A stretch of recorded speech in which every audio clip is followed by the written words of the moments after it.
Асқазан ауруына халық емі картоп шырны, алоэ, бал мен емдік шөптерді және де бөдене жұмыртқасын шекелей ішу секілді халық емдері ұсынылады. Бұл заттардың әрқайсысы әртүрлі жағдайда ем болатынын ескеріңіз. Сонымен қатар қалай, қашан ішу керектігіне де мән беріп қарағаныңыз жөн. Асқазаны ауыратындар міндетті түрде гастроэнтеролог дәрігерге көрініп алғаны дұрыс. Сонан соң ғана халықтың жолымен дертіне шипа тапса болады. Асқазан аурулары көп. Бүгінгі видеода нақтырақ айтатын боламын. Сондықтан да видеоны міндетті түрде соңына дейін қараңыздар және де достарыңызбен бөлісіп, каналыма тіркеліп кетуді ұмытпаңыздар. Асқазан ауруларына нақтырақ тоқталатын болсақ, ең алғашқы айта кететін бұл гастрит. Асқазан сөлі азайып, қышқыл көбейген кезде мазалайды. Мұны дер кезінде емдемесе эрозияға әкеледі. Белгілері: құсқыңыз келеді, тәбетіңіз төмендейді, қыжыл, мазалайды, үлкен дәретте өзгерістер пайда болады. Яғни үлкен дәретіңізде іш өтеді немесе жүрмейді. Аузыңызға ащы дәм келеді. Эрозияның белгілері: түнгі уақытта асқазаныңыз қатты ауырады, жүрек айнып, қыжыл болады. Тамақтан соң кекірік мазалайды. Дәм сезбеуіңіз мүмкін. Құсықта немесе үлкен дәреттен қан араласады. Асқазан түймешегі, яғни полип. Асқазан қабырғасындағы қатерсіз түйін.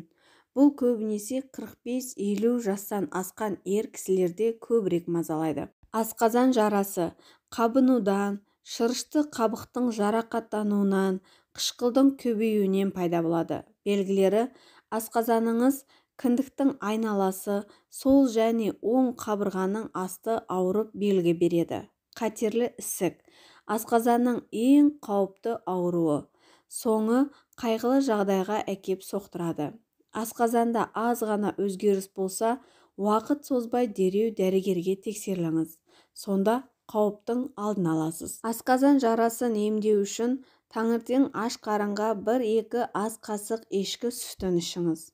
Күні бойы бірнеше стакан сүтті бірдей көлемде қайнаған сумен араластырып ішуді әдетке айналдырыңыз. Емделу мерзімі 3-4 апта. Сонымен қатар, асқазан жарасын емдеуде бөдене жұмыртқасы да өте күшті көмектеседі. Ол туралы толық видеоны описание бөліміндегі сілтеме арқылы көре аласыз. Сонымен қатар, алоэ шырны да асқазан жарасын емдейді. 3 жылдық алоэ жапырақтарын ағын сумен жуып, ет тартқыштан өткізіңіз.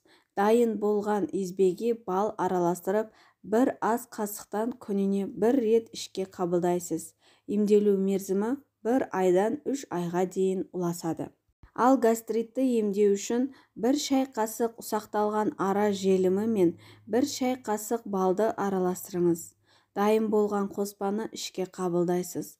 Артынан 700-100 мл су ішу керек. Емді күніне 2 рет жүргізу керек. Емделу уақыты 2-3 апта. 2-3 дана картопты тазалап, жуып, қабығынан аршыңыз. Оны үккіштен өткізіп, жақсылап езіп, сөлін аласыз. Дайын болған шырынды қабатталған дәкемен сүзіп алып, тамақтанудан жарты сағат бұрын ішесіз. Емді күніне 2-3 рет қайталау қажет. Эрозияны емдеу үшін 1 шай қасық ұсақталған кепкен андыз, яғни айыр тамырын 200 мл қайнаған суға салып, отқа қоясыз. 4 сағаттай бояу отта қайнату керек. Белгіленген уақыттан соң оттан алып сүзесіз. Салқындаған кезде 50 мл-ден әр тамақтың алдында ішіңіз. Емделу мерзімі 2 апта. Келесі бұл грек жаңғағының қабығынан тазартып ұсақтаңыз. Оған жарты литр арақ құйып, аузын мықтап жауып, күн тимейтін жерге қойыңыз. Шамамен 2 аптадан соң дайын болған емдік қоспаны тамақтан соң қабылдайсыз. Қолдану тәртібі: 1 ас қасық қоспаны 125 мл қайнаған жылы сумен араластырасыз.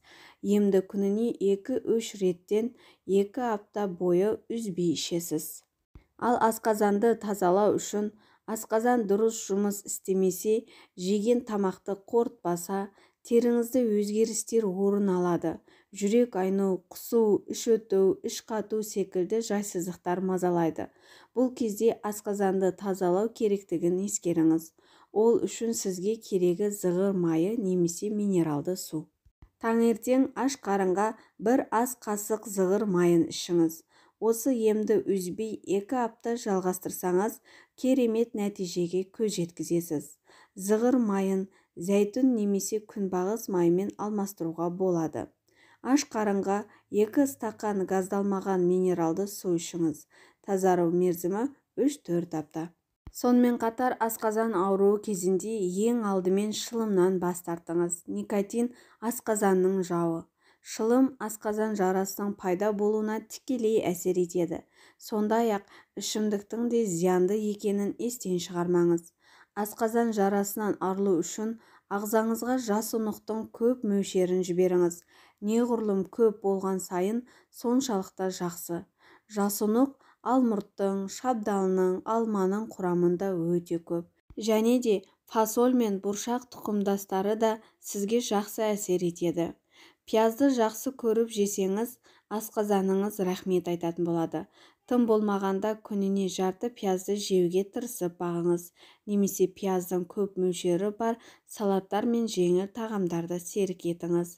Сонымен қатар, асқазан жарасын үй жағдайында жеңудің тағы бір жолы жаңғақтар. 1 келіге жуық жаңғақты шағыңызда дәнін жеуге қойыңыз. Келесі бұл диета. Асқазан ауруын емдеудегі ең маңызды ережелердің бірі. Себебі асқазан ауруының пайда болуы дұрыс тамақтанбаумен тығыз байланысты. Мұндайда сүт және сүт қышқылды тағамдарды, бұқтырылған, қайнатылған көкөністерді, әртүрлі ботқаларды, қайнатылған тауық, сиыр етінен, жеңіл балықтан, жұмыртқаны жеуге болады. Ал қуырылған майлы тағамдардан, майлы еттерден, ащы тағамдардан, консервілерден, саңырауқұлақтардан, газды сусындар мен қышқыл шырындардан бас тартыңыз. Қосымша, ақбас орамжапырақтың шырыны және де сұлу тұнбасының шырындары да асқазанға өте пайдалы.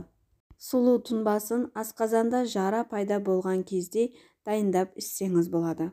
Ескерту: дәрігер мамандардың кеңестері бойынша ұсынылған жоғарыдағы ем-домдарды пайдаланбастан бұрын дәрігерге қаралып, толық тексерілуден өтіңіз. Өйткені асқазанда қандай ақаулардың бар екенін білмей жатып, өз бетіңізше емделу денсаулығыңызды онан сайын нашарлатып жіберуі мүмкін. Сіздермен бірге болған жүз жаса каналы. Келесі кездескенше сау, саламат болыңыздар, ауырмаңыздар, жүз жасаңыздар.